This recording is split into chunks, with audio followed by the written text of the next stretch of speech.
Bueno, entonces, buenas tardes o días a todos.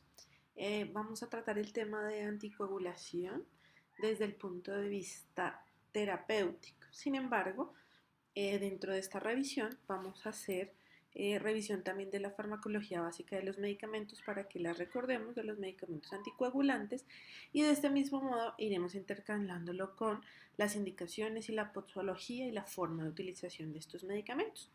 Ya todos ustedes me conocen, espero que esta clase y esta pequeña revisión sean de mucho provecho para ustedes, ya que es un tema muy relevante dentro de la práctica clínica. Entonces, este es nuestro temario. Primero vamos a ver todas las indicaciones de anticoagular a un paciente. Vamos a ver algunos conceptos básicos de fisiología que ustedes ya por supuesto manejan a la perfección y quise dividir esta revisión en los anticoagulantes parenterales, donde tenemos los indirectos, los principales, la heparina y las heparinas de bajo peso molecular y vamos a compararlas. Los directos, como el fondaparinux o fundaparinox, quiero que les quede claro que estos no son los únicos medicamentos anticoagulantes, pero sí son los más utilizados en la práctica clínica y los que son utilizados en el contexto de nuestro país. Y los anticoagulantes orales, que son la warfarina principalmente, que es la que denominamos el anticoagulante conocido, que lleva varios tiempo en la práctica clínica, y los nuevos anticoagulantes orales.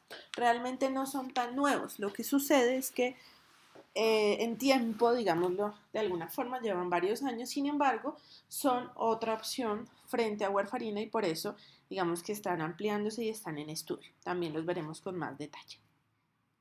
Entonces, ¿en qué escenario anticoagularíamos a un paciente? Antes de hablar de estas indicaciones, quiero que recuerden dos conceptos importantes. Uno es indicar anticoagular a un paciente y por otro lado es darle profilaxis antitrombótica. En la profilaxis no estamos intentando anticoagular al paciente.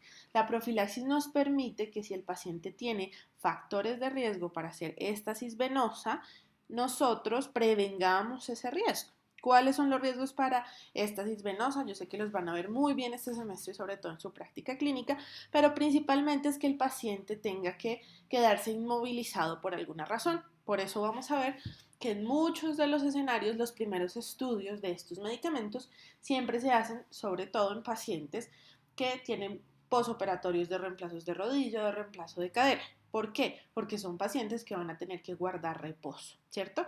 En el escenario de la medicina interna, ustedes van a ver muchos otros ejemplos de pacientes que tienen alto riesgo de generar éstasis venosa y por ende hacer embolias.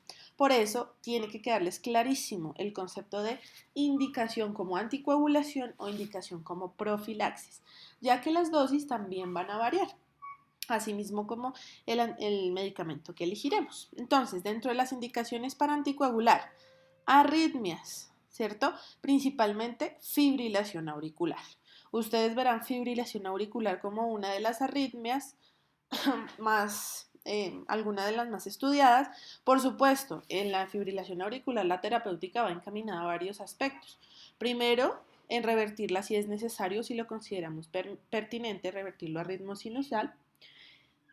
Dos, controlar su frecuencia cardíaca, ¿cierto? Que se lo haríamos con antiarrítmicos. Y tres, la anticoagulación en el escenario en que esto genera turbulencia en los espacios del corazón y finalmente puede generar embolias.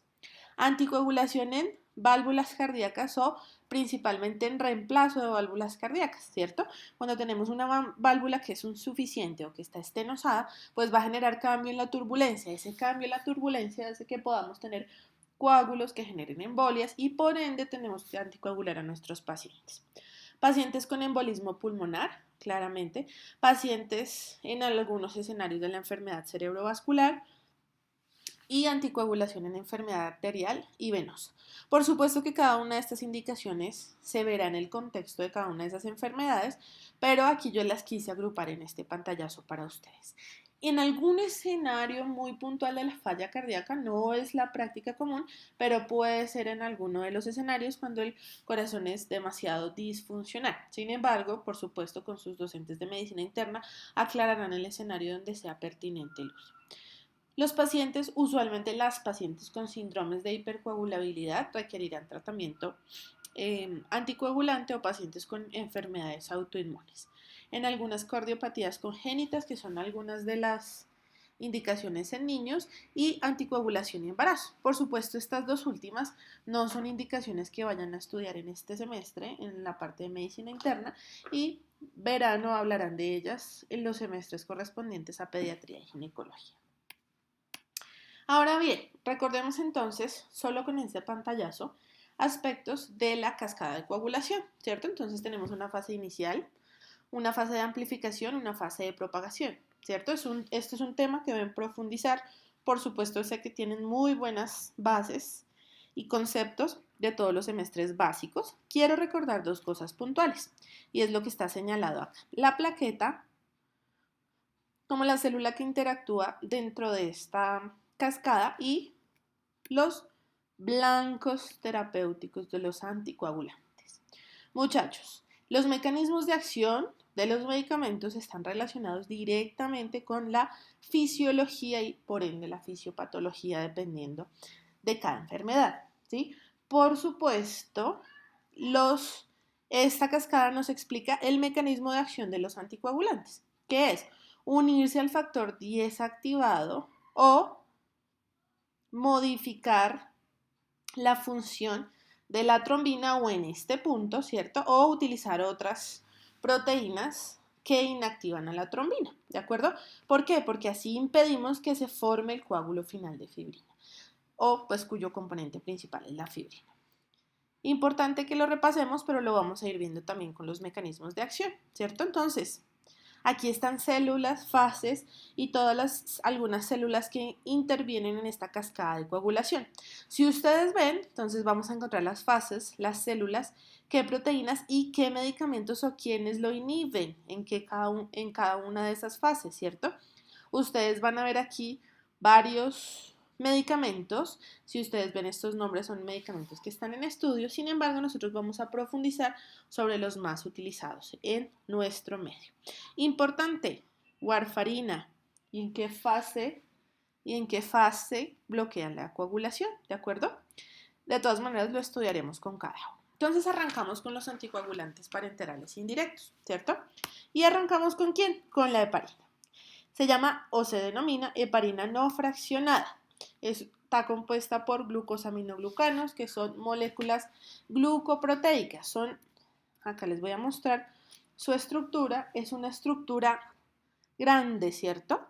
Tiene una parte de cargas negativas, que es lo que nos ayuda, o esas cargas son las que nos ayudan a unirse al sitio de acción, que al unirse a una enzima puntualmente y generar su mecanismo de acción, ¿de acuerdo? Esas cargas negativas, ¿cierto? ¿Qué son estas estructuras? Son azúcares, si ustedes lo recuerdan, son aminoazúcares de glucosamina y galactosamina. Y finalmente, entonces, tiene un peso promedio alto de 12.000 Daltons. Recuerden, y esto lo vimos en quinto semestre, el peso molecular de los medicamentos impacta sobre todos los procesos de distribución de ese medicamento, ¿cierto? Y esto hace que tienen unas características farmacocinéticas muy puntuales, ¿sí? Que nos harán manejarla de una forma diferente en el escenario clínico. ¿Qué hace esa heparina? Entonces, esa heparina, por esas cargas que les mostré en la diapositiva anterior, se une a la antitrombina 3.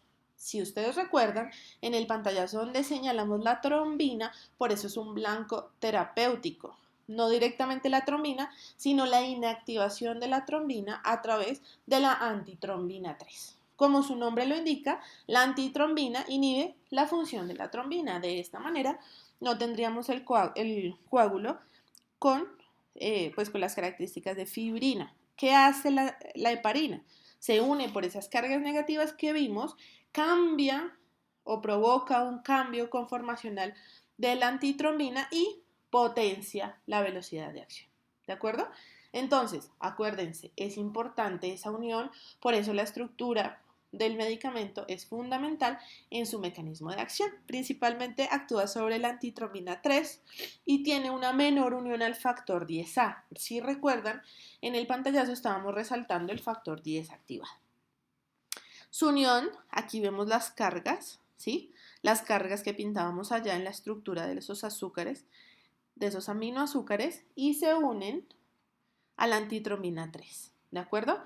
Finalmente eso forma un complejo con la trombina y eso es lo que genera la inactivación de la trombina, ¿de acuerdo? Ya, y su efecto sobre el factor 10 activado no es tan marcado como lo es sobre la antitrombina 3, ¿de acuerdo? Su efecto anticoagulante se ve en minutos y al verse en minutos, entonces tenemos que hacer un seguimiento muy estricto de lo que sucede con los pacientes. Lo tenemos que controlar con el PT y con el PTT. ¿Por qué es tan importante la farmacocinética de este medicamento? Porque resulta que se depura por despolimerización intracelular. Quiere decir que se rompe todos esos aminoazúcares de esa estructura que vimos y se despolimeriza rápidamente, se va cortando. Pero es de forma intracelular, ¿cierto? Esto nos confiere una cosa importantísima. Quiere decir que no se depura y no se elimina por vía renal, ni se elimina por otras vías en las que pueda lesionar particularmente la función renal o, por ejemplo, la función hepática. ¿De acuerdo? Esto es muy importante porque nos da cierta seguridad en el paciente con insuficiencia renal. Pero es un sistema saturable. ¿Qué quiere decir? Que como se está depurando por esa despolimerización, entonces la farmacocinética no es lineal, no es tan estable como podríamos predecirlo con otros medicamentos. ¿Por qué? Porque como es un sistema saturable, cuando se satura, pues queda mucha más sin despolimerizar. Acá está el ejemplo. Una dosis de 100 unidades por kilo es depurada en una hora, por ejemplo. Mientras que una de 25 unidades solo en media hora. ¿Por qué? Porque es un sistema que se satura, ¿cierto? A dosis más altas, pues el tiempo en que o la vida media que tenga el medicamento, pues va a cambiar, ¿de acuerdo? Esas son características fundamentales. Más o menos así, entonces la vida media depende de la dosis que administremos, ¿cierto? Y si ustedes ven, como ven en el pantallazo, pues prácticamente nosotros no podríamos predecir esa respuesta, ¿de acuerdo? Tenemos que tener claro es qué dosis administramos y conocer que farmacocinéticamente mejorará o cambiará, digamos, la vida media de este medicamento. Por supuesto, no algo muy importante. Entonces ya vimos que tenemos que tener muy en cuenta la dosis y saber hacer un seguimiento cuando estoy utilizando este medicamento. No se absorbe por la mucosa gastrointestinal. Conclusión, no la administramos por vía oral, ¿cierto? Las vías de elección son vía subcutánea o intravenosa. Realmente la vía de elección tiende a ser la vía subcutánea en el escenario de la profilaxis intravenosa cuando necesitamos anticoagular al paciente y decidimos que la mejor opción es la heparina no fraccionada. ¿De acuerdo? Acá vemos entonces cómo es que se despolimeriza en las células endoteliales. Por eso tiene un sistema saturable y por eso su farmacocinética es pues muy variable. Por eso hay variabilidad del efecto respondiendo a esta farmacocinética. Entonces, las indicaciones puntuales. Vamos a ver que para enfermedad tromboembólica, entonces vamos a aplicar 80 unidades por kilo en bolo y luego 18 unidades por kilogramo por hora en infusión continua. Esto es por vía intravenosa, ¿de acuerdo? Digamos que en la práctica clínica actual no es tan frecuente que utilicemos para anticoagulación la heparina no fraccionada, porque tenemos que ponerla intravenosa, una infusión y hacer unos seguimientos muy puntuales. Sin embargo, en el escenario en que sea lo indicado para el paciente, que tenga falla renal o que tenga alguna otra complicación, pues tendríamos que saber cómo manejarla. En la enfermedad cardiovascular, 70 unidades por kilo en bolo y 15 unidades por kilo en infusión continua, ¿de acuerdo? Entonces, estas son las dosis. Recuerden que es un medicamento que a dosis de anticoagulación yo tengo que pasarla en infusión continua. El tratamiento ambulatorio no es lo más usual. Fíjense que el grado de recomendación no es muy alto, pero es importante conocerlo. Entonces son 333 unidades por kilogramo y luego 200 unidades por kilo subcutánea, sin monitorización. No es lo ideal que yo envíe este tipo de medicamentos sin monitorización. ¿Por qué? porque conozco que tiene una farmacocinética diferente, que se despolimeriza y que yo no puedo predecir tanto ese efecto. Y eso sí es muy importante cuando anticoagula un paciente, porque los riesgos de anticoagular a un paciente son bastante altos como para que yo no pueda controlarlo, ¿de acuerdo? No es lo más frecuente, sin embargo, pues está descrito. Lo que sí quiero que recuerden muy bien también es la dosis de profilaxis. Como hablábamos desde el inicio, la profilaxis es diferente al tratamiento o a la anticoagulación. La profilaxis previene, entonces la dosis de heparina no fraccionada son 5.000 unidades subcutáneas cada 12 horas. ¿Cómo monitorizo yo entonces? Entonces, administramos una infusión intravenosa. Esa infusión intravenosa tiene que tener un control muy estricto. ¿Por qué? Porque los riesgos de estar subanticoagulado o sobreanticoagulado son altísimos, ¿cierto? Si yo tengo que estar anticoagulado y estoy subanticoagulado, corren riesgo de ¿qué? De hacer émbolos, de hacer nuevos coágulos. Por lo contrario, si estoy sobreanticoagulado, ¿qué haría yo? Estar en riesgo de tener un sangrado, ¿cierto? Entonces, los dos escenarios son complicados, son de cuidado. ¿Cómo vamos a realizar la monitorización? Entonces ya habíamos dicho que medíamos los niveles o el PTT, ¿de acuerdo?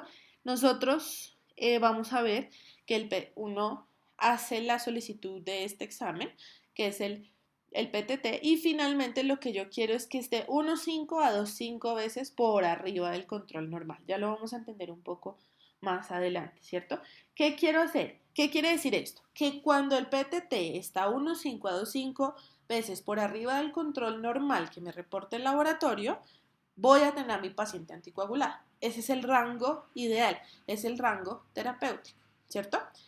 Para que lo veamos un poquito más claro, entonces veamos ese PTT con el tiempo en segundos, ¿de acuerdo? Este es el usual, el normal, hasta menor de 35 segundos, ¿de acuerdo? Entonces, ustedes van a ver que les reportan un PTT del paciente y un control normal dentro del examen, ¿cierto? Eso depende particularmente del laboratorio y nos va a informar el control normal para el día, ¿sí? Porque eso depende de la técnica con la que hacen el examen, ¿cierto? Entonces, el de todos nosotros debe ser así, usualmente, ¿cierto? Por ende, ¿qué hago yo? Arranco con mi dosis, ¿cierto? Ay, perdón, acá. Arranco con mi dosis. 80 unidades por kilogramo en bolo y continúa 18, como habíamos visto acá en la dosis inicial para enfermedad tromboembólica. ¿Qué tengo que hacer yo? Revisar paulatinamente cómo se va a modificar este PTT, ¿cierto? Lo usual es que yo tome un PTT usualmente antes de anticoagular a un paciente y el normal es menor de 35 segundos. ¿Qué debo hacer yo? Entonces, usualmente, acá la corrección está cada 6 horas, incluso en algunas unidades se maneja cada 4 horas. Yo vuelvo y tomo un PTT de ese paciente. ¿Cuál es mi objetivo? Estar 1,5 a 2,5 veces por encima del control normal que yo tenga. ¿De acuerdo? Cuando logre eso, mi paciente está anticoagulado. Si estoy por debajo de eso, mi paciente está subanticoagulado. Y si estoy por arriba, mi paciente está sobreanticoagulado. Lo que ustedes ven aquí es cómo voy a ajustar yo la dosis dependiendo del PTT que me encuentre, ¿cierto? Entonces yo lo puse, usualmente uno lo toma a las 6 horas o a las 4 horas. ¿Qué pasa? Si me encuentro un PTT después de 4 horas, 4 a 6 horas de haber iniciado esta dosis de menor de 35 segundos, ¿qué pasa? No estoy logrando el objetivo. ¿Cómo no estoy logrando el objetivo? ¿Qué hago? Vuelvo y paso un bolo y continúo o le sumo 4 unidades, le subo 4 unidades a la infusión, ¿sí? Si tomo el PTT y está entre 35 y 45, está 1,2 a 1,5 por arriba. Todavía no hemos llegado al objetivo, entonces paso un nuevo bolo de 40 unidades y aumento 2 unidades la infusión. Cuando llego entre 46 y 70, logré mi objetivo terapéutico, ¿de acuerdo? Entonces dejo mi infusión quieta, no le hago ajustes. Si ustedes ven, siempre estamos ajustándolo al paciente. Por ende, no es lo mismo un paciente que pesa 40, 50, 60, 70 o un paciente obeso. Por eso es importante siempre hacer el mejor ejercicio del cálculo de peso del paciente. Si ustedes ven, todas estas medidas son unidades por kilo, ¿de acuerdo? ¿Qué pasa si nos vamos entonces al otro extremo, cierto? Entonces tenemos un PTT de 71 a 90, que ya nos da muy por encima del objetivo terapéutico. ¿Qué hacemos? Bajarle un poquito la infusión. ¿Por qué sí sirve esta estrategia? Porque ya sabemos que la vida media depende de la dosis, muchachos. Al depender de la dosis, cuando yo disminuyo la dosis, pues indudablemente voy a hacer que se elimine y que por ende se elimine más rápido y que por ende o se depure y que finalmente no tenga tan marcado el efecto. Y si está mayor a 90 segundos, tiene mayor a 3 veces el control normal. Entonces hay que suspender la infusión una hora, disminuir en 3 unidades la infusión. Entonces, al suspender esa hora, durante esa hora ese sistema saturable se desatura un poco para seguir depurándolo, ¿sí? Por eso es que quiero que me entiendan la relevancia de hacer un buen ejercicio en el cálculo de la dosificación.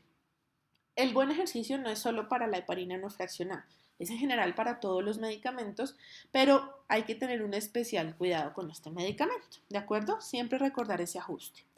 ¿Qué reacciones adversas podemos tener de la heparina no fraccionada?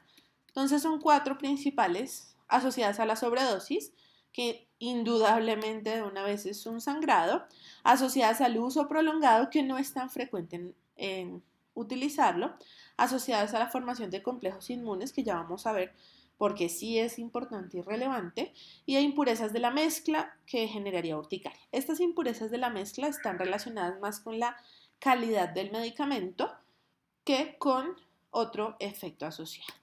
A la sobredosis, por supuesto, sangrado. Entonces, la principal reacción adversa siempre va a ser el sangrado. Puede ser un sangrado leve en todos los anticoagulantes. Cuando hay sangrado leve y yo tengo a mi paciente con una infusión, lo suspendo por una hora y lo reinicio a la dosis más baja, ¿sí?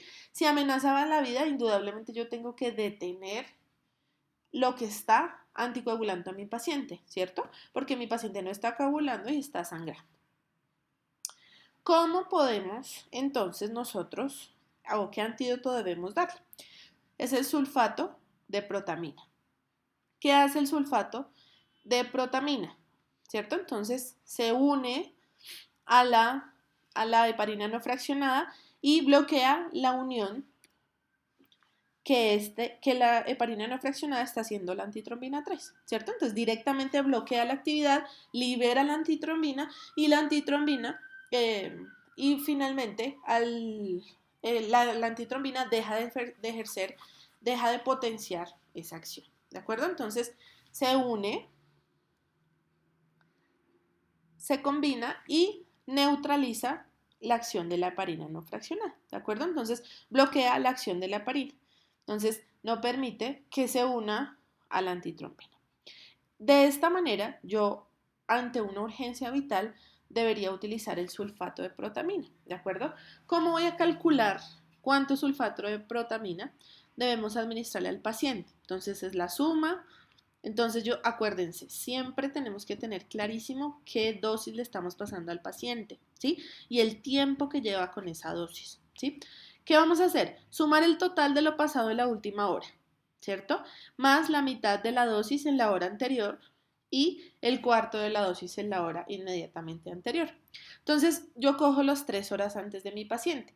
Si mi paciente ha estado con una infusión de 18 unidades kilogramo hora, tengo que ver a qué dosis corresponde eso y hacer la suma. Acá vamos a ver un ejemplo. El ejemplo es que mi paciente tiene 1500 unidades hora, ¿cierto? Y esto se le está pasando en las últimas 3 horas a una infusión, en una infusión constante. Es decir, en las 3 horas anteriores, ¿cierto? Recibió 1500 unidades en cada hora, ¿cierto? Al recibir 1500 unidades en cada hora, entonces, ¿yo qué voy a hacer? Sumo el total de lo pasado en la última hora, la mitad de lo pasado en la hora anterior y un cuarto de lo pasado en la hora anterior a esa. Son las últimas 3 horas, ¿cierto? Esta es la hora más reciente, la hora de la mitad y la hora más lejana. Al sumar todo eso, me da un valor. ¿Ese valor cuál es? Ese valor son las unidades que yo quiero neutralizar. Entonces nos preguntamos, ¿por qué? Claro, porque farmacocinéticamente sabemos que Como es un sistema saturable, no es lineal esa depuración. Entonces, por supuesto que acá está en esto que es lo pasado en la hora más anterior que vamos a tomar, pues ya se habrá depurado gran parte, pero tenemos que tenerla en cuenta ya que es un sistema saturable.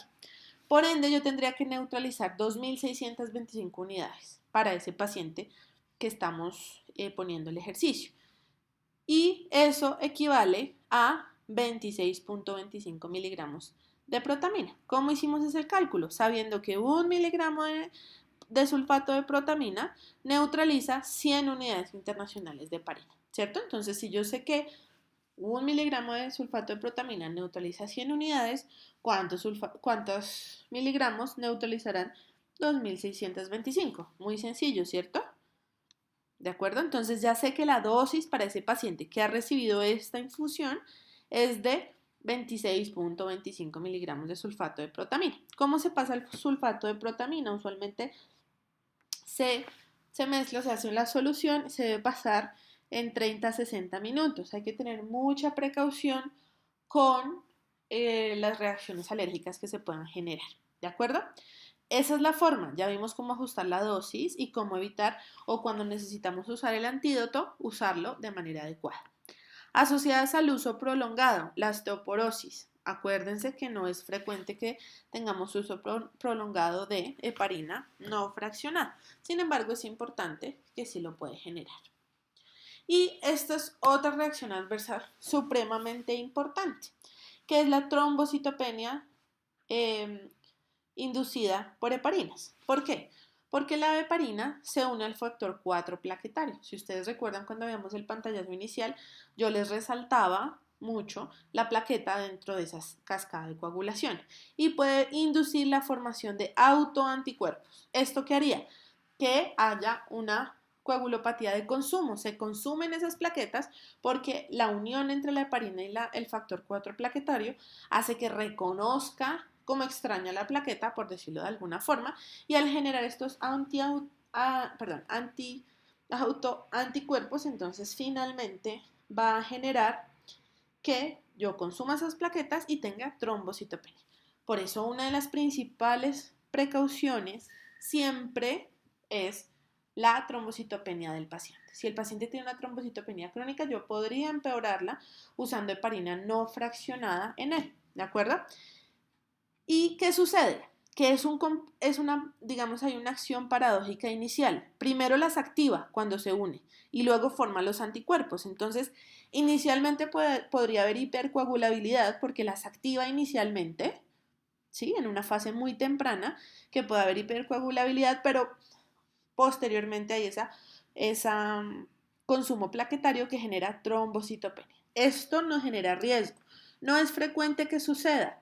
Sucede principalmente 5 días después de este uso y en el 5% de los pacientes. Digamos que es que lo más importante es tener en cuenta que puede suceder y sobre todo que si el paciente tiene alguna trombocitopenia de base, lo ideal no es usar este medicamento.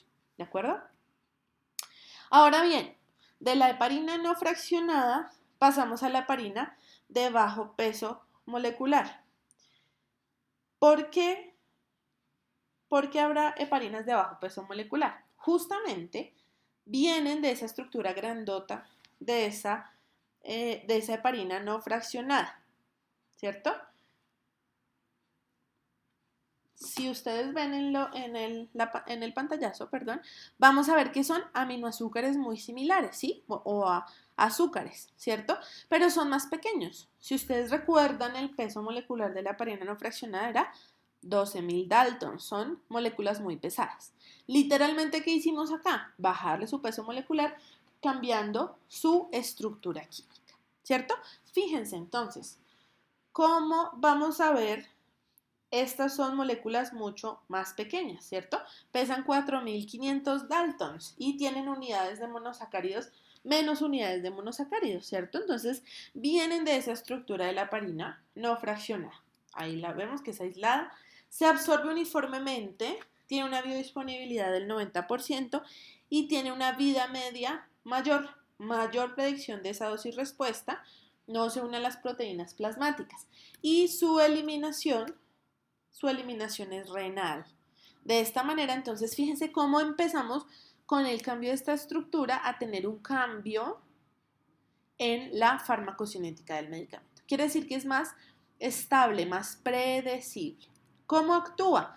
Entonces, si ustedes recuerdan, entonces se une más al factor 10 activado que a la trombina, ¿cierto? A diferencia de la heparina no fraccionada, que se unía más a la antitrombina, ¿cierto? Como hemos visto, y, al, y en menor proporción al factor 10, ¿de acuerdo? Entonces, fíjense, inhiben más el factor 10, que estamos migrando al otro blanco terapéutico. ¿Qué sucede? Que estas heparinas no fraccionadas tienen menor probabilidad de trombocitopenia por su cambio estructural. Se utilizan exclusivamente por vía subcutánea y no necesitamos monitorización. Si ustedes ven, el escenario es completamente diferente por la estructura, por los cambios moleculares del medicamento, ¿cierto? Entonces, la heparina no fraccionada con todas las características que vimos, y acá no tenemos monitorización, tenemos una respuesta más predecible, una vía de administración que incluso pueda utilizarse en el escenario ambulatorio, pero ¿qué sucede? Que se elimina por el riñón, ¿cierto?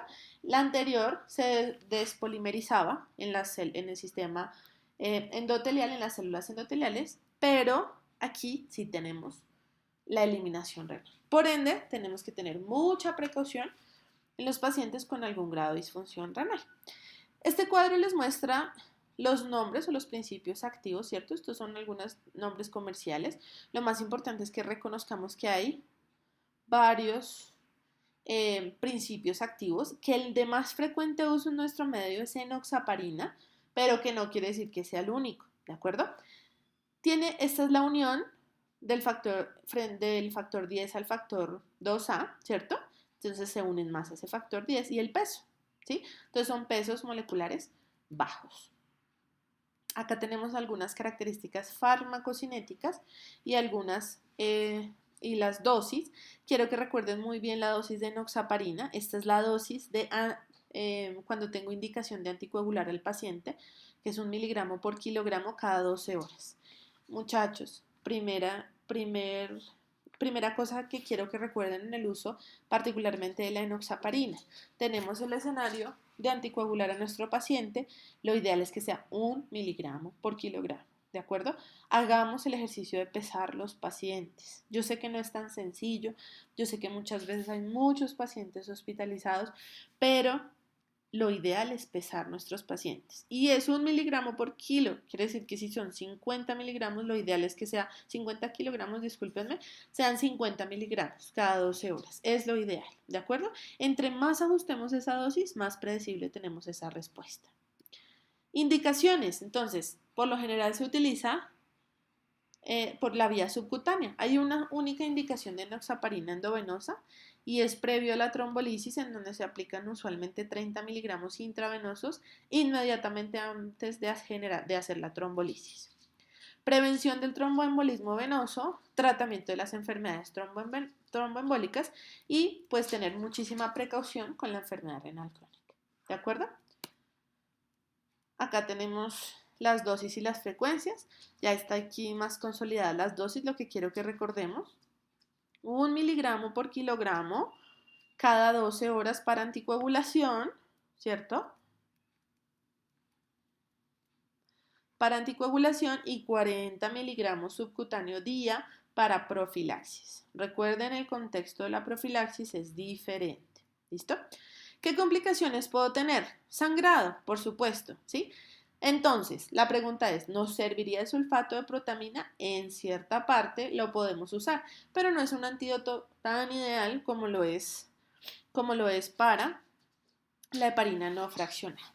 Más o menos se habla del sulfato de protamina, 1 miligramo por cada 100 unidades de factor anti-10A. Entonces tendríamos que mirar cuánto factor hemos bloqueado del factor 10 para poderlo hacer. Más o menos 1 miligramo de enoxaparina inactiva 100 unidades de factor 10. Entonces así podríamos hacer la conversión de acuerdo a la dosis que tenga nuestro paciente. No es lo ideal, pero es una de las opciones. La dosis máxima de sulfato de protamina, no olvidemos que es 50 miligramos, independientemente en el escenario que lo utilicemos. Importantísimo, entonces, siempre vigilar las complicaciones hemorrágicas en todos los pacientes que anticoagulemos. De esta manera, particularmente con las heparinas de bajo peso molecular y la enoxaparina dentro de ellas, vemos que el riesgo de trombocitopenia es menor, ¿sí? Porque esa estructura no tiene una unión menor al factor 4 plaquetario, ¿cierto? Entonces, vamos viendo cómo vamos evolucionando particularmente hacia evitar o mejorar el perfil de seguridad del medicamento. En los anticoagulantes parenterales directos, entonces tenemos el Fondaparinux, que es un análogo sintético de estas mismas estructurales y tiene una especificidad por el factor 10A mucho mayor, que es el objetivo que estamos buscando. Si la vemos acá, entonces se une más específicamente la unión al factor 10 activado, se administra por vía subcutánea, se absorbe rápidamente, tiene una biodisponibilidad muy buena, alta, ¿cierto?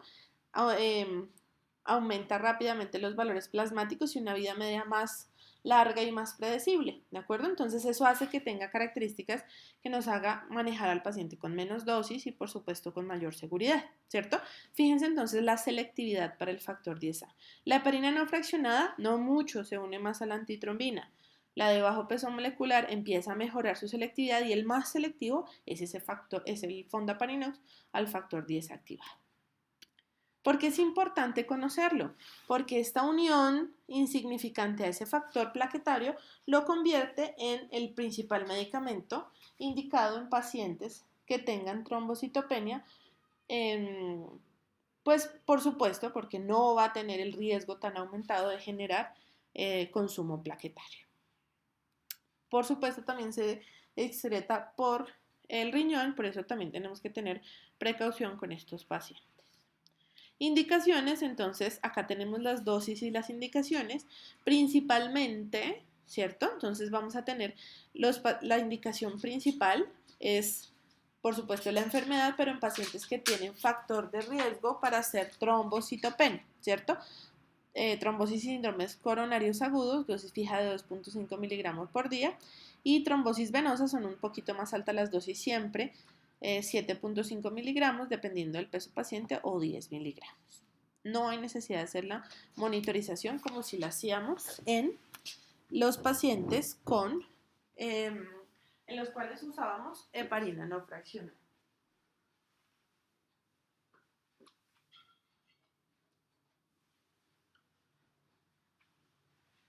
Importante es que todos los pacientes con trombocitopenia inducida por heparinas tendríamos que contemplar esta opción por su beneficio frente a la heparina no fraccionada y a las heparinas de bajo peso molecular.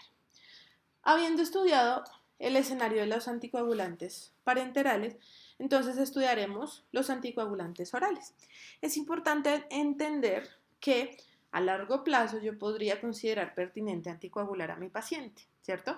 En el escenario ambulatorio, lo ideal siempre son los medicamentos orales. ¿Por qué es lo ideal? Porque es la vía más fisiológica, en que es más asequible para el paciente y que definitivamente mejorará la adherencia, ¿cierto? No es tan sencillo para los pacientes aplicarse medicamentos subcutáneos que pues generen malestar durante su administración.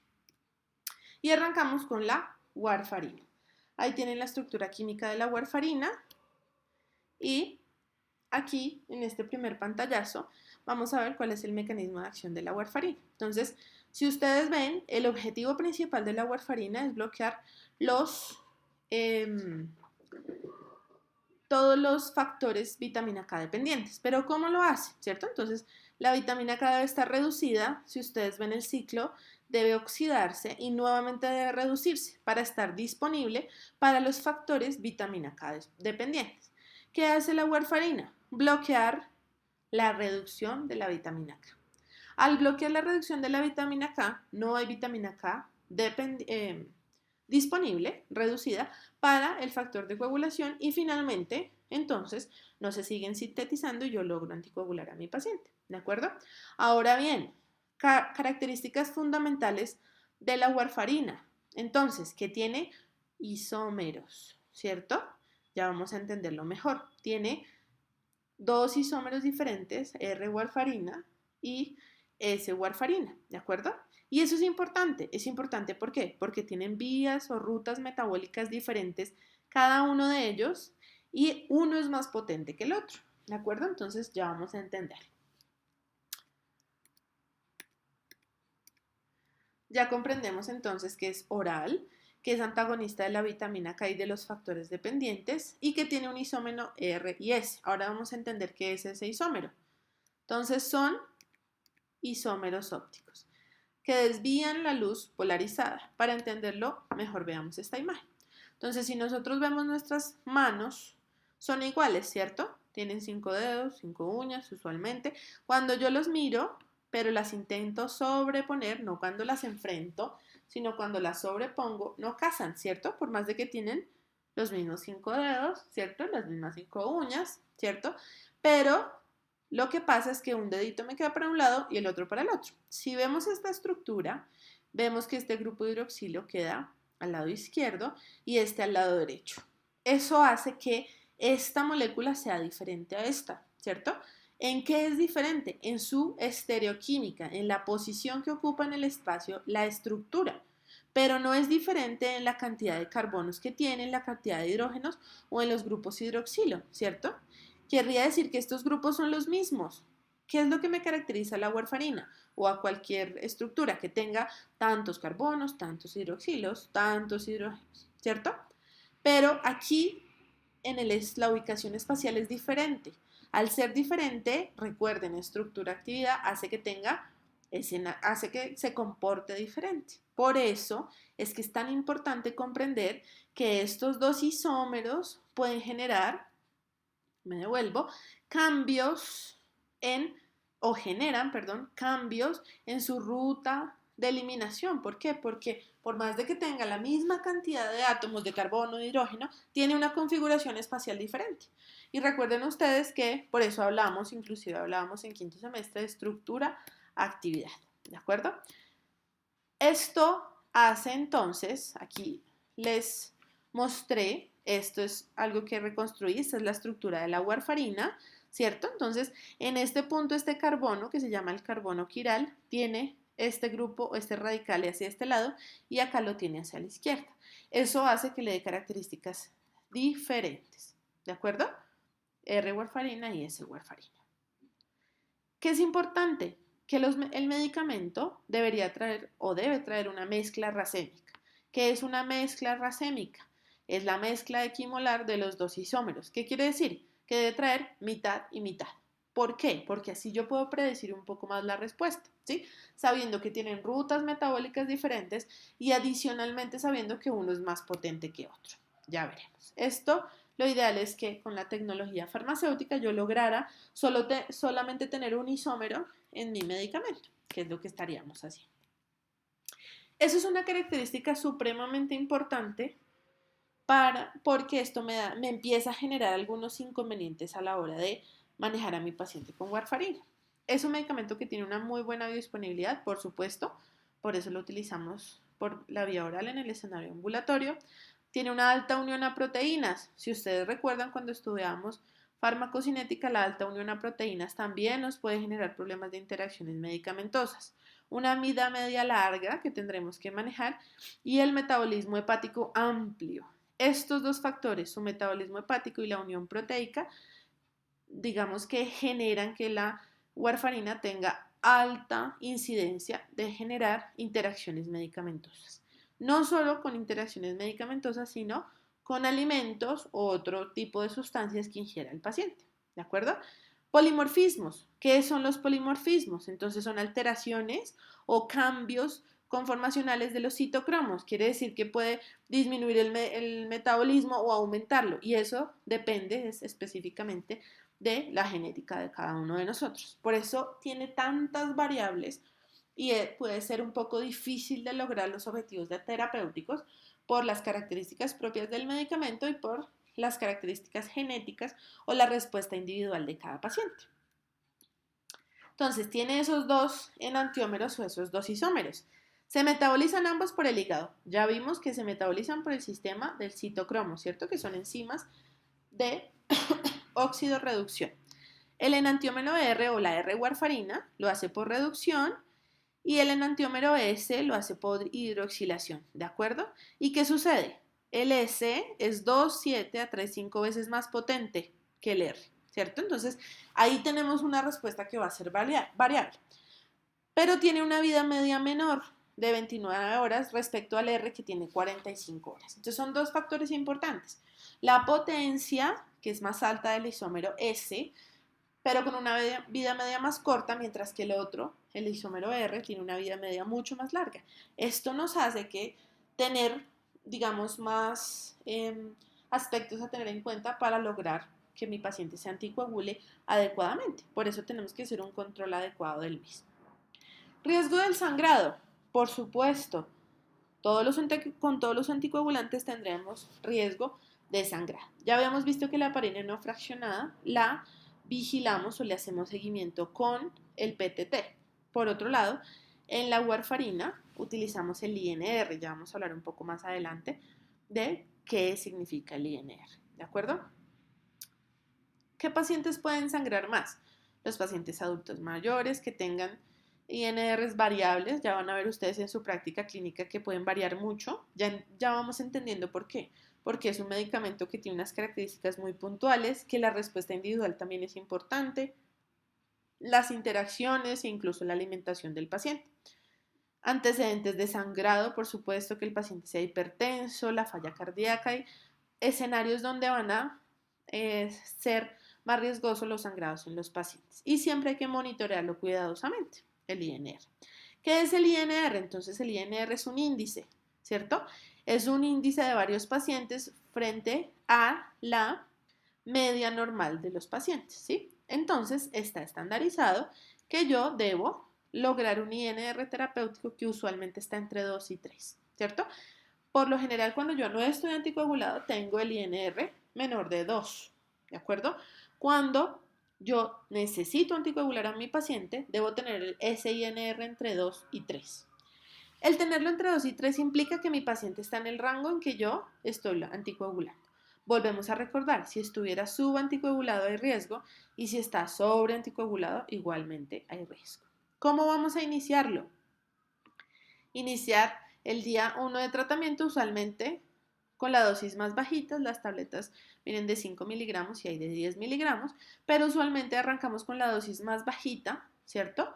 Usualmente es una dosis al día, ya vimos que tiene una vida media larga e incluso variable de casi dos días, y lo mantengo 3 días asociado a heparinas usualmente de bajo peso molecular. ¿Por qué? Porque tengo que tenerlo asociado teniendo en cuenta que tiene una vida media tan larga. Mientras la warfarina logra anticoagular, entonces yo lo sigo anticoagulando con la enoxaparina usualmente, ¿cierto? Yo le pongo al tiempo los dos medicamentos. Cuando logro el INR terapéutico, suspendo la heparina y continúo solamente con la warfarina, ¿de acuerdo? ¿Cuánto tiempo duramos con la warfarina? Depende de la indicación, ¿cierto? Entonces, si es un primer episodio de una trombosis venosa profunda, usualmente son 3 meses. Si hay algún otro factor de riesgo para estasis venosa, que ya lo verán, entonces son 6 meses. Si es un segundo episodio, deberá ser indefinido, ¿cierto? Entonces lo vamos a ir viendo. Incluso, por ejemplo, en el escenario de la fibrilación auricular, la literatura habla que el tiempo es indefinido de tratamiento anticoagulante. Ya en algunos escenarios hay que evaluar realmente el riesgo-beneficio de la terapia como una anticoagulación. Si es un evento que está relacionado a un proceso de neoplasia, no está indicado, no es lo ideal utilizar warfarina, porque los procesos de hipercoagulabilidad asociados a cáncer están más relacionados con otros procesos diferentes o con otros factores diferentes a los factores vitamina K. Entonces, de esta manera, nosotros aumentaríamos los eventos adversos de la warfarina sin estar bloqueando lo que está produciendo hipercoagulabilidad en el paciente. Si ustedes ven acá el INR, ¿cierto? Entonces nos llama la atención porque aquí hay uno que dice 2,5 a 3,5.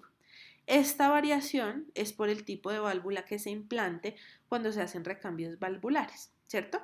Porque tendemos a pensar que en la válvula mecánica es una válvula que va a generar más turbulencia y tenemos usualmente un INR un poco más alto. Pero lo ideal y el que deben recordar es que el INR debe estar entre 2 y 3. Ahora bien, ¿por qué tenemos que adicionar la warfarina y mantenerlo idealmente 3 días con enoxaparina o con otra heparina de bajo peso molecular? Porque además de que la warfarina tiene una vida media larga, entonces los factores vitamina K dependientes tienen vidas medias cada uno diferentes y muy largas. Si ustedes los están viendo, inclusive hasta 100 horas, 60 horas, yo tengo que lograr inactivar todos los factores para que mi paciente esté anticoagulado.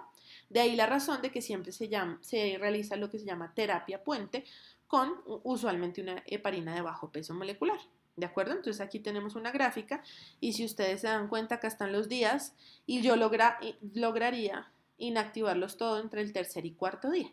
Por eso el INR no se hace tan seguidito como si lo hacíamos el PTT, porque la acción de la heparina no fraccionada es rapidísima, mientras que la warfarina toma algunos días por la vida media, tanto del medicamento como de los factores.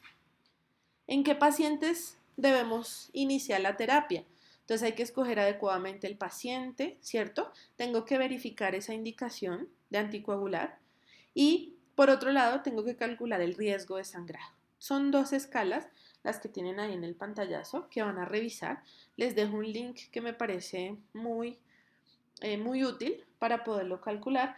Lo importante es que calculemos siempre, que estemos seguros que tenemos que anticoagular a ese paciente y que ese paciente no tenga un riesgo tan alto de sangrado, porque yo siempre tengo que mantener el riesgo-beneficio en mi paciente, ¿cierto? Entonces tienen que profundizar esos 2 scores. Educar al paciente, por favor, si el paciente no entiende lo que va a hacer o no tiene un cuidador, idealmente no lo anticoagulamos. De hecho, en muchos escenarios se considera una contraindicación, ¿cierto? Si yo tengo un paciente que vive en el campo, que vive solo, que puede sobredosificarse, que no tiene fácil acceso a hacerse un examen de control, idealmente no lo debo anticoagular o debo garantizar que tenga una red de apoyo. Y esto sonaría irrelevante, pero la seguridad del paciente está primero, ¿cierto? Si mi paciente se toma el medicamento, se cae, tiene una lesión, tiene un sangrado intracraneal y no tengo un cuidador no tengo a alguien que esté monitorizando, que esté haciendo sus exámenes, indudablemente va a ser un riesgo para el paciente. Importante. Entonces, ¿cómo voy a inducir la terapia? Tengo que entender que arranco con las dosis menores, usualmente debo administrarlas en la misma hora del día para tener mayor controlada toda la parte de la vida media y lo ideal es que yo tome un INR inicial antes y luego a las 72 horas. No vale la pena tomar un INR cada 6 horas, ni cada 3 horas, ni cada 4 horas, porque yo lo que necesito es ver cuando se vea claramente el impacto de la warfarina, ¿cierto? Que usualmente va a ser casi a los 3 días, 72 horas, ¿cierto? Por supuesto, no solamente me guío por el INR, sino monitoreo qué está pasando clínicamente con mi paciente, ¿cierto? Si mi paciente está sangrando, si tiene alguna alteración. Y estandarizar o mantener la terapia. El paciente siempre tiene que ser adherente al tratamiento y al seguimiento, ¿cierto? Hay posibles interacciones que ya veremos que deben ser advertidas en el paciente. Por eso la parte de educación al paciente es supremamente importante. Reacciones adversas, por supuesto, la sobreanticoagulación y, por supuesto, el riesgo de sangrado. Y aquí tenemos algunas otras reacciones muy poco frecuentes. Una de ellas es una respuesta inicial que puede ser necrosis cutánea, que es muy poco frecuente, pero que tenemos que tenerlas en cuenta. Lo más importante, muchachos, es que siempre recuerden cómo ajustar la dosis y vigilar el sangrado en los pacientes. Esto es uno de los ejemplos en alguno de los artículos de las poco frecuentes que pueden suceder. Realmente son muy poco frecuentes, pero hay que tenerlo en cuenta siempre. Contraindicaciones. Por supuesto, estas son guías, pero yo sí tengo que tener muy claro que mi paciente tenga una discrasia sanguínea, que tenga sangrados, ¿cierto? Hay que interrogar muy bien a los pacientes si han tenido sobre todo sangrado gastrointestinal, si han tenido trauma, Si tienen lesión hepática, por supuesto. ¿Por qué? Porque se metabolizan por el citocromo. Si tienen lesión renal, porque se metabolizan por el citocromo y se eliminan por vía renal. Enfermedad psiquiátrica severa. Esto sí que es importante. No es solo evaluar la adherencia del paciente y su red social, sino si el paciente sí comprende qué es lo que está sucediendo y a lo que va a ser sometido. Inadecuada adherencia, fíjense, hipertensión arterial, que el paciente sea epiléptico, tenga síndrome convulsivo, que haga síncope, el paciente alcohólico, primero por su hepatopatía por alcoholismo y segundo pues por el juicio de estos pacientes. Uso de fármacos psicoactivos intravenosos, es un paciente que no puede manipular, que no debe evitar a toda costa tener lesiones, traumas. Alergia a la warfarina no es frecuente, realmente es muy poco frecuente, pero puede darse el escenario. Embarazo y lactancia, indudablemente está contraindicado el uso de warfarina. La warfarina es un teratogénico, lo veremos cuando estemos en gineco. Y las enfermedades con esperanza de vida menor a un año. ¿Por qué? Porque no vale la pena de ninguna forma exponer a mi paciente si no voy a garantizar un riesgo. Por supuesto, esto lo tienen que evaluar cada uno de ustedes, hablando con el paciente, con su familiar y garantizando que sí tiene la indicación de usarlo y que yo estoy previniendo todos estos riesgos. Signos de sangrado de sobredosis, ¿cierto? Perdón, los signos de sobredosis son signos de sangrado, ¿cierto? Siempre hay que advertirle al paciente que tenga hematuria, que tenga hematemesis, que tenga melena, que tenga un sangrado menstrual excesivo, que tenga gingivorragia, que tenga epistaxis, ¿cierto? Que tenga hematomas o que genere equimosis frecuentemente o cualquier sangrado de cualquier tipo de lesión, ¿cierto? Entonces siempre hay que hacerle seguimiento. ¿Qué vamos a hacer entonces cuando nuestro paciente, digamos, cuando tenemos un riesgo, ya sea por el INR o por el sangre? Antes de continuar con este punto es importantísimo recordar, arrancamos siempre 5 miligramos o lo usual, son 5 miligramos vía oral al día, usualmente administrado a la misma hora del día, ¿cierto? Ustedes van a encontrar en los colegas internistas que pueden empezar la dosis diferente, incluso usar la interdiaria. Lo importante es que logremos el INR terapéutico. Para esto no hay una indicación que sea una camisa de fuerza porque hay que titular la dosis, ¿cierto? Titularla quiere decir o aumentarla o disminuirla dependiendo del INR, ¿de acuerdo? Pero lo estándar es que empezamos con la dosis más baja, ¿cierto? 5 miligramos vía oral al día, ¿sí? Si veo que mi paciente se sobreanticoagula, empiezo a ajustarlo y eso es lo que vamos a ver. Si definitivamente veo que no, debo subirla a 10 o a 7.5, eso depende, por eso esto es dinámico, no es solamente una dosis estándar, ¿cierto? ¿Qué vamos a hacer? Si tengo sangrado, si tengo alguna alteración. Entonces, yo tengo el escenario del examen del INR o el escenario del sangrado de mi paciente. Si tengo un INR entre 3 y 4, 5, está más alto, ¿cierto? Porque el INR terapéutico es entre 2 y 3. Pero si tengo este INR y mi paciente no sangra, es decir, tengo que evaluarlo, preguntarle, y si no sangra, le suspendo una dosis de warfarina y continúo la misma dosis, ¿cierto? ¿Qué hago? Suspendo un día, ¿cierto? Y luego continúo a la misma dosis y tomo el INR en 72 horas, ¿cierto? Con ese día que yo dejé de administrar, lo ideal es ver cómo se modifica ese INR.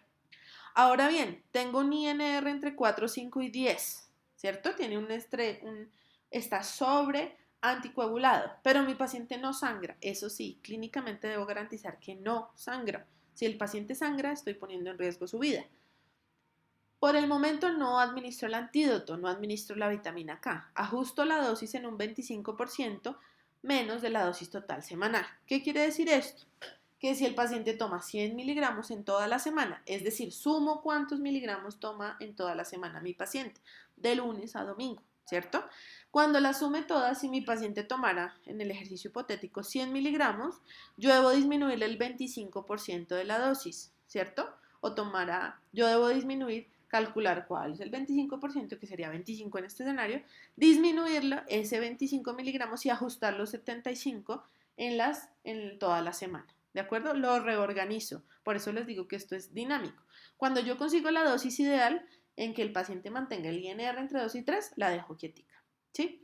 Si mi paciente tiene este INR, fíjense que es un rango bastante amplio, pero no sangra, disminuyo el 25% de la dosis total semanal y hago un INR en 72 horas. ¿De acuerdo? Por el contrario, si tiene un INR mayor de 10, así el paciente no esté sangrando, es una indicación para utilizar vitamina K. ¿De acuerdo? ¿Por qué no usamos vitamina K en INRs menores de 10? Porque después es muy complicado volver a anticoagular a estos pacientes, ¿cierto? ¿Por qué la vitamina K es el antídoto? Porque eso es lo que le estamos quitando a los factores vitamina K dependientes, ¿de acuerdo? Se administra 5 miligramos, idealmente es que sea vía oral o 1 miligramo intravenoso. Lo ideal es que sea vía oral, ya que intravenoso puede tener reacciones alérgicas, pero si mi paciente tiene un sangrado que compromete la vida o un sangrado gastrointestinal, idealmente lo pongo por vía intravenosa. No lo ponemos por vía intramuscular, porque si tenemos un paciente anticoagulado, yo no quiero generar más lesión que pueda poner en riesgo a mi paciente. Y acá sí hago seguimiento en 24 horas. ¿Por qué lo hago en 24 horas? Porque le estoy poniendo el antídoto. ¿De acuerdo?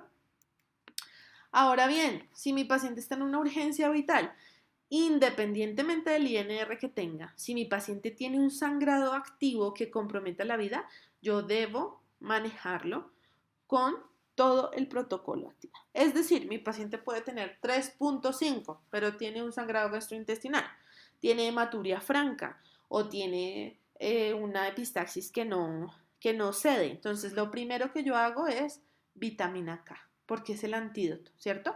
Lo primero que hago, por supuesto, siempre es suspenderlo, como veíamos en el pantallazo anterior, pero administro de primera instancia la vitamina K, ¿de acuerdo? Si compromete más o si tengo un sangrado demasiado severo, entonces yo puedo administrar complejo de protrombina no activado, el plasma fresco congelado, ¿cierto? Entonces hay que utilizar medidas rápidas, ¿cierto? Lo ideal es tener el concentrado de complejo de protrombina. Eso es importante porque es mucho más rápido. ¿Qué sucede? Que no es tan frecuente que lo tengamos en nuestro medio. Por lo general tenemos plasma fresco congelado. Esto tarda un poco más, por supuesto, porque hay que descongelar el plasma y administrarlo. Siempre las reacciones adversas principales de estos, del antídoto y del plasma o del concentrado del complejo, son las reacciones alérgicas. Pues debemos pasarlo de forma lenta con el paciente monitorizado, pero indudablemente si el paciente tiene una urgencia vital, debemos administrarlo. Y aquí este pantallazo para que recordemos, entonces, ¿cuáles son las interacciones? Entonces vamos a reseñalarlo.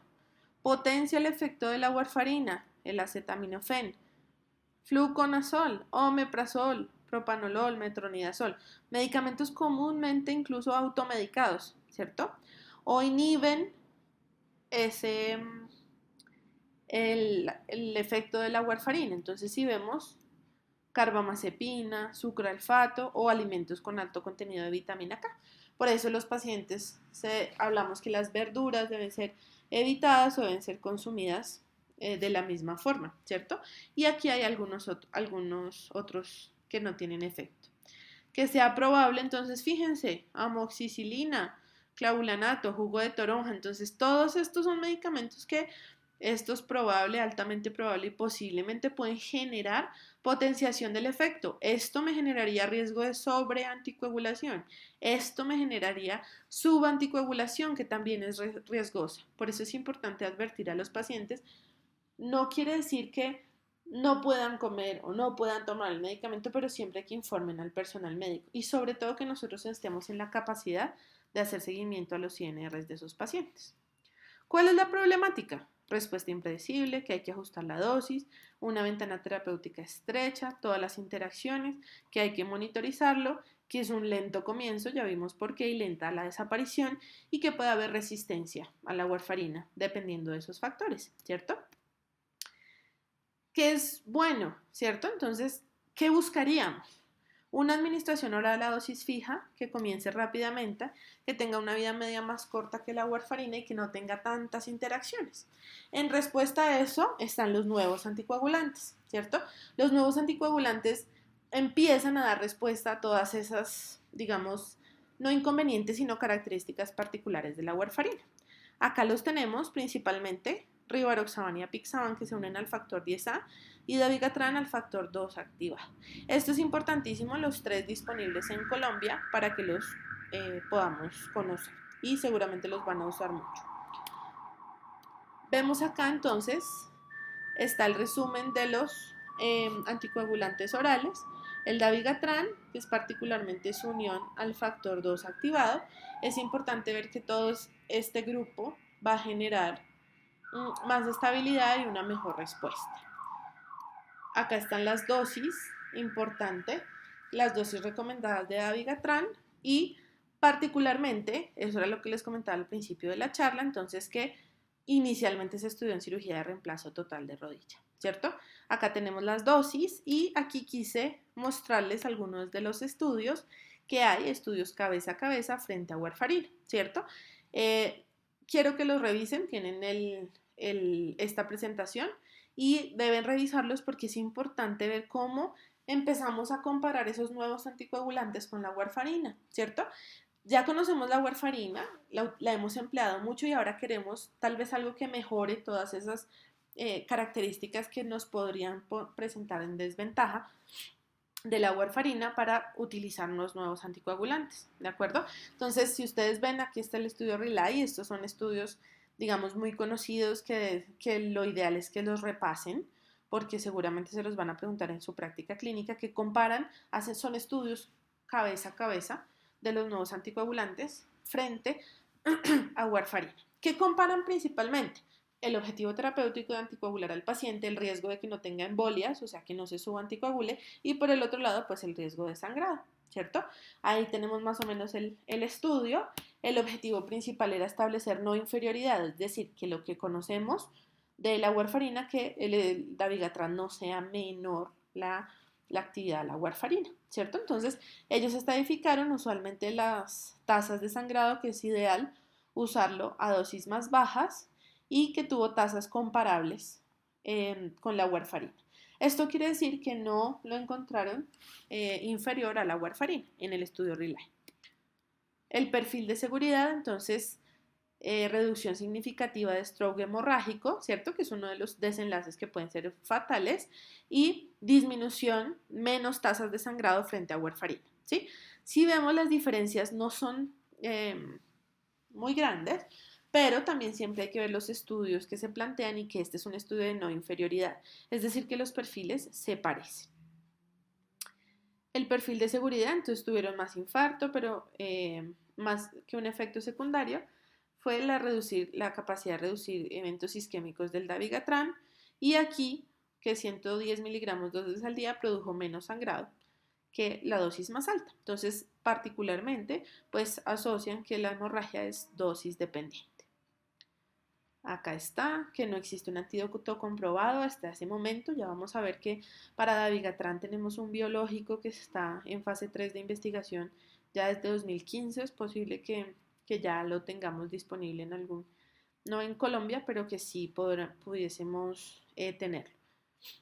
El estudio Reliable, que ya es seguridad a largo plazo, entonces ahí tienen algunos datos que quiero que repasen y en lo posible que busquen los estudios, porque esto les va a servir mucho en su práctica clínica. Lo importante es ver, por un lado, efectividad y por el otro lado, seguridad, que principalmente está medido en sangrados, ¿sí? Y siempre la conclusión es que es seguridad dosis dependiente. Ese es un artículo que deben leer. Es un artículo que nos habla del idarucizumab, que es el antídoto de dabigatran. ¿Qué sucede? Que los nuevos anticoagulantes, para ninguno está descrito un antídoto, como si, pues es clarísimo para la warfarina. Entonces, una de las preocupaciones de seguridad es esa. No tendría cómo manejarlo tan fácil si mi paciente sangra o tiene una sobreanticoagulación. En ese artículo está muy bien descrito cómo funciona. Ese es un biológico, es un anticuerpo monoclonal, como lo están viendo, se une al dabigatran, y lo inactiva. Al inactivarlo, entonces el dabigatran finalmente no se une en el factor 2 activado y se bloquea la anticoagulación producida por el mismo, neutralizando su efecto anticoagulante, ¿sí? Entonces, Acá está que hubo una reversión sostenida. Esto es un estudio fase 3. Recuerden que los estudios fase 3 todavía no tienen autorización para comercializar en el mercado, ¿cierto? De esta manera, culminada esta etapa, posiblemente los empecemos a tener aprobados en alguna parte del mundo, ¿cierto? Es importante que lean el artículo, que también se los estaré socializando.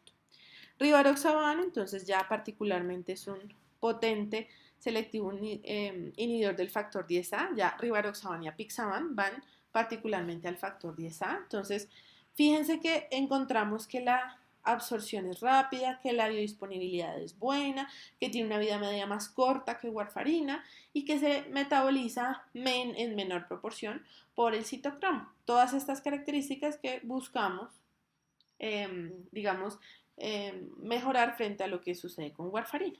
Tiene algunas interacciones, pero no son tan marcadas como warfarina. Y acá tenemos la dosis estándar. Recuerden, empezamos estudiándolos con reemplazos de rodilla y cadera.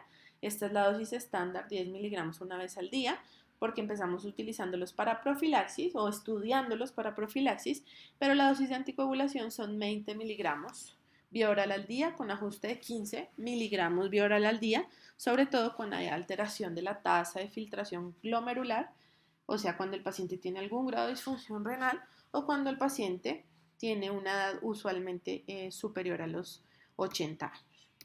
Acá está el estudio Rocket, que compara ya en pacientes con FA cómo les va rivaroxaban frente a warfarina. Entonces, con esa monitorización, la eficacia que nuevamente es no inferior a la warfarina, que hubo menos casos, la evaluación de seguridad que fue menor el riesgo de sangrado y hubo menos sangrados intracerebrales o sangrados fatales que nos preocuparía, pero fíjense que siempre hablamos de no inferioridad, es decir, que no sea el objetivo de los estudios no es que demostrar la superioridad, sino la que no es inferior. Entonces, fíjense las tasas de sangrado, sí, son un poco más altas con warfarina, de sangrado fatal, que sería lo que nos preocuparía.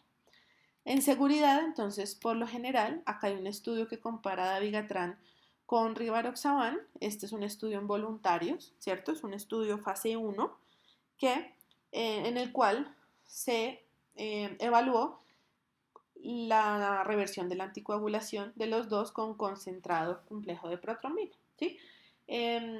Indudablemente, pues que sí, claramente por su mecanismo de acción, el rivaroxaban pudo ser un poco revertida la acción porque se une al factor 10 activado, mientras que el dabigatran no tanto. Entonces, por eso, las alternativas a la hora de manejar una sobreanticoagulación, esa complicación, pues son importantes a la hora de tomar una decisión terapéutica, ¿sí?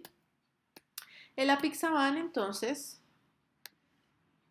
en el apixaban, entonces, el inhibidor selectivo del factor 10A derivado del rivaroxaban, fíjense que tiene una vida media incluso mucho más corta, hasta de 12 horas. Aquí está el estudio Averroes que compara, acá no sé por qué lo compararon con aspirina, recuerden que la aspirina no es un anticoagulante, tendría otro objetivo terapéutico, pero digamos que ese es uno de los estudios que hay. El seguimiento principalmente fue sangrar. Yo les recomiendo que lo revisen, que tengan claros los objetivos del estudio, de pronto no al detalle, pero sí en el impacto que puede tener para el escenario clínico y posiblemente lo tengan que revisar. Acá hay un cuadrito comparativo de los 3 nuevos que revisamos. Es importante ver esta parte del antídoto. Ya vimos que hay una opción de un biológico como antídoto de dabigatran, pero es importante revisarlo. Y acá hay un resumen de las guías en donde yo me pregunté, bueno, y de todo esto, cómo están las recomendaciones en las guías? Acá hay guías españolas, algunas guías canadienses. Estas fueron las últimas disponibles al año pasado, posiblemente hay algunas nuevas. Incluso hubo recientemente algunos cambios en el manejo, sobre todo en los tiempos del manejo de anticoagulación en recambio valvular, pero si nos damos cuenta en el escenario clínico son recomendaciones de siempre evaluarlo muy bien si vamos a utilizar warfarina o algún nuevo anticoagulante, ¿cierto? Entonces, es importante conocer las características de cada medicamento antes de tomar una decisión solamente porque sean los nuevos o porque no, que paciente se beneficie, ¿sí? Y hacer el seguimiento.